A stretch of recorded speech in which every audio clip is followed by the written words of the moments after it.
Hi everyone, my name is Francis Jiahui Lin.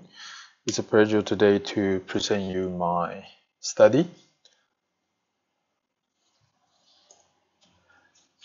In this study, I'll be arguing Asian livability in terms of architecture epistemology and formalities. And this is the outline of this study. The selection of Singapore and Taiwan to pair a comparative study of Asia's livability from a perspective of architecture and urbanism is in this paper has its reason. In a recent report announced in 2022 by the Economics Intelligence Unit, Singapore was ranked 37th amongst world's most livable city, whereas Taiwan, the capital city, Taipei, was ranked 53rd, trembling dramatically from its previous rank as the 33rd. In addition, in the employment conditions aboard International's 2022 location rating survey, Singapore remains its most livable location in the world from 2021, whereas Taipei fell dramatically from the 46th to the 76th. The pandemic certainly affects the ranking and stands for a major cause that identifies livability as an immediate historicity, especially in an Asian context. However, the reports underlie an indicator that the infrastructure and housing status in Singapore still outrange the impact from the lockdown measures and its notorious censorship imposed. Notably, housing issue in Singapore is ideologically associated with its infrastructure construction since independence. And the HDB, the abbreviation of the Housing Development Board, which literally is Singapore's public housing authority, hence has become the synonym of Singapore's native and collective housing. There are some characteristics of HDB that make it a signifier of Singapore as well as a paradigm of the Asian livability. First, more than 90% of the Singaporeans hold ownership of housing property, and within this amount, more than 85% live in HDB. Second, Singapore employs basic single-use zoning, but the ground level of the HDB communities is assigned small-scale but daily necessary retails, which are independent from the general void decks that have been designed to enhance social functions of the residents. Third, the HDB is a result of the Singaporean government's social engineering. It is my argument that from a perspective of governmentality, HDB can be regarded as a unique culture of management. Finally, even HDB is supported with a coding regional functional centers that fulfill the intention of creating the total environment. In the neutral style environment of HDB, it becomes typically Singaporean. Therefore, the top-down oriented desubjectivation interestingly forms a subjectified theme of Singapore today. Smart city as an umbrella term that entitles Singapore hence deserves a strategic unfolding. Although the imagery of a smart city is centered around citizens' perceptions of how technology can improve their lives, as well as on economic and social data, the key parameters still suggest their ramification in housing and infrastructure. In the case of Singapore, from seeing it as a signifier of Asian livability, a smart city first needs to be considered as a function. Such a function, I argue, suggests not physical but rather mental perception of how the everyday built environment is understood as a livable environment. That is to say, Singapore as a smart city represents a knowledge system. In this sense, the understanding of dwelling and the instrumentality of the everyday becomes signifiers of Asian livability from the perspective of seeing Singapore's outstanding results evaluated by dominant discourse. According to EIU's survey, stability, healthcare, culture and environment, education and infrastructure are the main criteria when a livable city is assessed. It is my argument that this sense of spatial temporality can be regarded as an epitome which Mr. Foucault uses to characterize the conditions of possibility of all knowledge in any given culture and at any given moment. The pandemic and its post-time space spiral in Asia can be seen as the post-coloniality that engages in inevitable interventions in the comprehension of Asian livability today.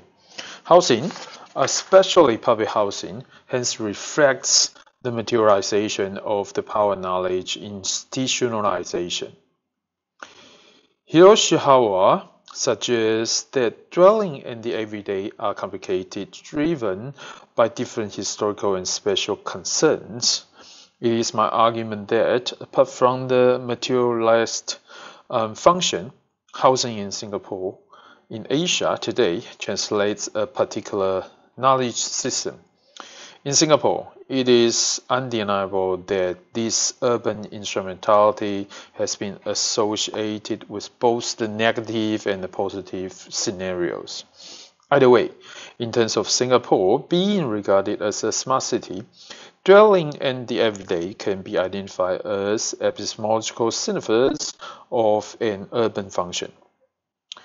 As a form of epistemology, the way of imaging or building the quotidian lifestyle is associated with the interventionism of the governmental instrumentality. Since smart city reflects the immediate historicity that follows Foucault's notion of an episteme, it implies also as a form in contemporary Asia. Within context that suggests the selected case in this paper, Singapore and Taiwan, the Singapore-based geopolitics is one example from a perspective of examining Asia's post-colonial condition. Current scholarship of architecture theory discourses the emergence of a smart city with a good variety of hypothetical concepts. One amongst many is to consider the city as a system. What the system implies here, I argue, is a stable and sustainable framework that exchanges information which city dwellers encounter, and the essential part of such information determines the quality of livability, what we concern with in this study. A smart city, hence, should architecturally suggest a form. By seeing this form in the context of the Sinophone society in Asia, the criticism of Singapore made by Ren Koolhaas can be example. A hardcore Confucian shamelessness is what Koolhaas believes as a reason that Asian modernization becomes efficient in Singapore, suggested by the Singaporean case. The discursive information of a stable society that implies Asian livability in a particular sense is determined by disciplines and criticism of the time. That is to say, the modern imagery, apart from its materialistic implementation in Asia, also becomes a form of the power knowledge domination. The smart city imagery therefore suggests a geopolitical form that, interestingly, as a matter of fact, comes from the result of Western Asian competitions that shows the flux of domination by the governmentality articulated within helps locate the modernist imagery of a smart city in a leading and stable place. In Singapore, from an explanation of its public housing projects, this antinomy can be regarded as the authorship crisis with the social-economic heterogeneity.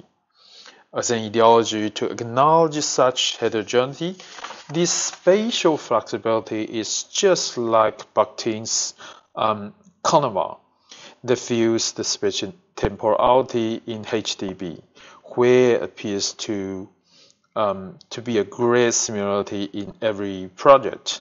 This sense of reciprocal, however, does not suggest an ideology that pairs with an equal counter-ideology. On the contrary, the actual restriction that regulates such flexibility still characterized HDB with a stable, neutral modern form, which is argued by Robin Gold as showcasing the hinterland and cosmopolitan space of HDB. HDB as a representation of such ideology that is associated with Asian livability still is dominated by the twofold Orientalism of the global image. That is to say, the Western-centric colonial modernity and the domestic self-colonized infrastructure construction. In the end, the spatial form of Singapore's living environment is semiotic and is meaningful twofold to Asian livability. As signified, the nation-building ideology engages and stabilizes the identity construction, and as signifies, such potent identity construction, as Kuhas argues, provides various possibilities of how the Asian or Singaporean, I quote, identity can be defined spatially. It is my argument that, therefore, the discursive Asian livability suggests the senses of being as indicators of architectural epistemology and formalities. In addition, both these two senses of Asian livability showcase a particular quality of Asia's postcoloniality that I call it as the Asian displayness. Such quality of displaying Asianness, to some extent, is chosen and driven by particular time-space conditions. Reminded by Singapore's outstanding ranking 1 as an indicator of architectural epistemology in Asia, livability suggests a strong knowledge foundation based still on Western intellectualism. And second, this Western knowledge system is applied adaptively to different forms of the immediate historicity in Asia today. As an insight of Michel Foucault, Asian livability suggests both a sense of a signified and various signifiers. First, in terms of the identification of being Asian, Asian livability emerges as a form of subjectivity. Second, such identity construction implies a dynamic character. These two interpretations of Asian livability display a bidirectional character, which I argue can be regarded as the reflection of Asia's colonial character. I argue livability in Asia today needs to be approached differently from the located Asia and the Asian location. Architecturally, Asia's colonial character can be addressed as a notion of colonial architecture that underlies intentions of a sense of livability from differentiation of who does who and who is who. This theorization translates Asian livability into a phenomenon of musealization. As a summary, The post-colonial condition of Asia's contemporary architecture and urbanism suggests a sense of displacedness that emphasizes the specific spatio-temporal quality of Asia today. The above methodological framework hence forms a basis for the study to proceed the theoretical and empirical cross-examination. Theoretically, it is therefore my argument that the epistemological Asian livability can be understood from the Foucauldian thought. As I argue above, livability in Asia can be treated as an episteme that represents a rejection of both Asia's genealogy and zeitgeist. And Asian livability fundamentally needs to be confirmed, not being excluded from a universal sense of livability. Also, the current disciplinary manifestations of livability suggest discursive representation of livability. Next, in such a discursive framing, livability can be considered being placed with certain regulations in order to form the theme above mentioned.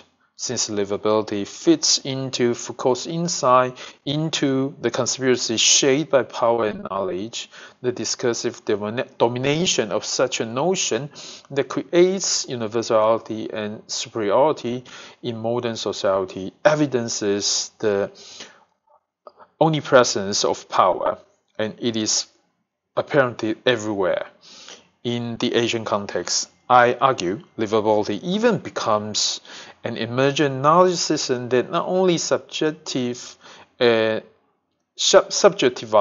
the region, but also collects various tools that can consolidate the region by forming a counter-discourse against the Western intellectualism.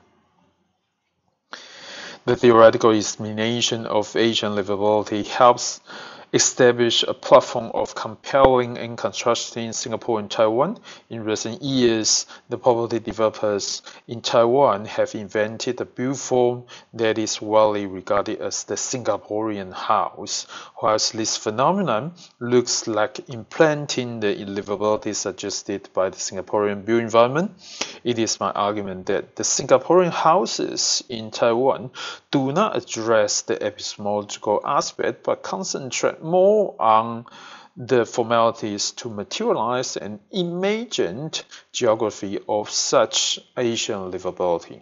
I contend the Singaporean house promoted by property developers in Taiwan borrows the image of the Singaporean built environment in terms of dwelling rather than attempts to implant a standard of living. And obviously, this deed has been made in order to stimulate profit on sales. According to EIU, livability is evaluated by 5 parameters. In the case of Singapore, that implies the displayness of Asian livability, its social stability, and infrastructure are important. In Taiwan, however, such characters have been witnessed with a different sense of recognition. Such recognition can be identified from the phenomenon of social dispelling and commodification of public housing.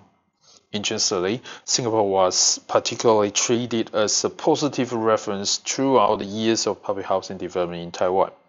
It is my argument that in Taiwan, the general environment socially and architecturally lacks of the atmosphere supported by a sense of stability, and it's a coding infrastructure that Singapore displays. This signifier of livability in Taiwan architecturally is represented by particular formalities extracted by public developers from a surface impression of Singapore's housing character. Including some or all of these features, the Singaporean architecture in Taiwan is one clear representation of the Asian displayedness that is chosen and particularized by a certain sense of collusion built by certain stakeholders in the involved relationship of domination. In a word, the notion of livability seen from the cases in Singapore and Taiwan is geopolitically operated differently as a form of epistemology and as a formality container. In this study, it is my argument that livability suggests a lead of schematizing the immediate historicity of the Asian built environment today, and its synthesis can be perceived from the notion being considered as a knowledge system and as a design source of formalities. Most importantly, I argue that the intrinsic nature of livability in contemporary Asia suggests a process of subjectivation, the making of Asian livability, which is unique from the idea at a universal level. It is my argument that the thematic framing of smart cities today suggests an ideological popularization, particularly in Asia today, of pursuing better living conditions into nearly a style. This style, arguably, is no different to those styles, schools, or themes underlined by the dominant architecture historiography. This argumentation, to a certain extent, is theoretically supported by Michel Foucault's insight into an episteme. Livability therefore suggests a comprehensive and rational sense of specialization on the one hand, and represented differently by reflecting different forms of the immediate historicity on the other, such as the ones that we can see in Singapore and Taiwan. In contemporary Asia, I argue a geostrategic execution of its post-colonial political economy in a variety of degrees. The observations from a target at instrumentality to the one at nation building and to the one at commercialization are all examples. As a conclusion, it is my argument that livability in contemporary Asia displays a post-colonial character that suggests a sense of antinomy. Whilst the notion is universal, but its practice becomes particular. Whilst the intention behind is rational and functional, but the implication in urbanism becomes cultural and politically symbolic. The notion of livability in Asia today, I argue, is hence everywhere but nowhere. And this is my presentation today. Thank you for your listening.